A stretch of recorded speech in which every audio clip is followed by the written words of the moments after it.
All right, in the next 5 minutes, we are going to break down a complete guide for shoveling snow that actually protects your back. Now, this is a total game changer if you've ever dealt with back pain or, sciatica. So let's dive right in. I mean, who hasn't felt this, right? That feeling of dread when you look outside, it's not just about the cold, it's about the physical beatdown you know is coming. This quote just nails that feeling perfectly. So, let's get right to the heart of the problem here. Most advice you hear starts with buying some fancy ergonomic shovel. But honestly, that's looking at it backwards. Your back doesn't care what brand you bought. What it cares about are the motions you repeat over and over and over again. That's the big mental shift we need to make. And look, for anyone dealing with sciatica, this is absolutely critical. Major health clinics all point this out. This kind of nerve pain is just incredibly sensitive to two things: a heavy load and, this is the key, rotating while you're carrying that load. It's not just soreness. It's why you can feel fine in the moment and then the next morning, bam, that sharp pain down your leg. Okay, so check this out. It really just boils down to these three movements. On the left, you've got the work you have to do, right? You got to push the snow, you got to lift the snow. But on the right, that's the real problem, the injury multiplier, the twist. This one motion is what turns a tough workout into a week of misery. Yeah, let's talk about the surprise villain for a second.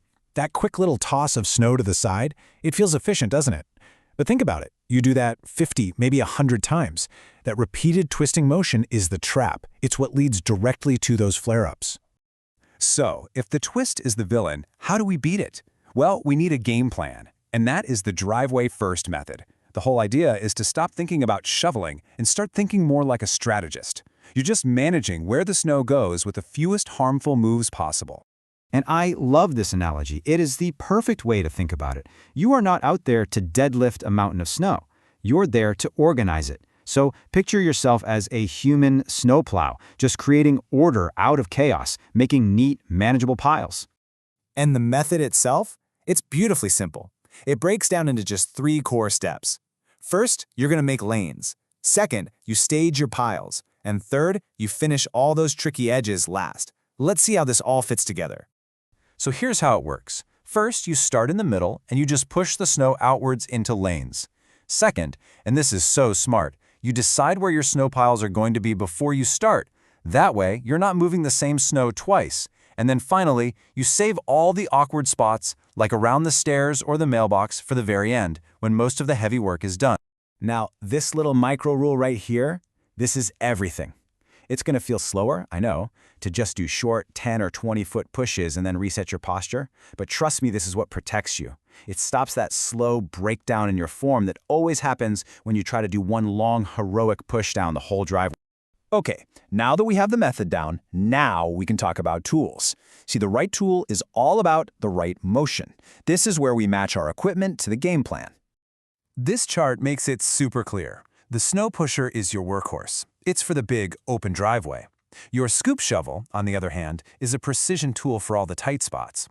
And notice, each one has its own safety rules. For the pusher, it's all about square hips. For the scoop, you set the snow down. You do not throw it. Let's really drill down on that pusher technique. Keeping your hips square to the direction you're pushing. That's huge. It stops you from twisting to steer.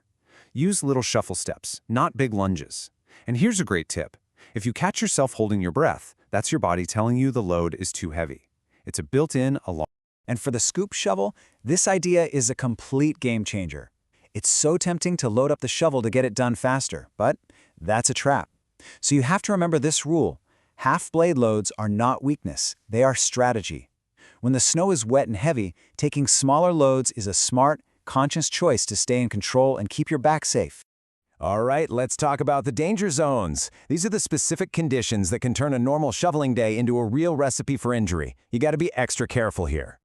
And here they are, the trifecta of back pain. You know what I'm talking about. First, that wet, heavy snow that feels like you're shoveling wet cement. Second, that hard crust of ice on top that makes you chip and pry.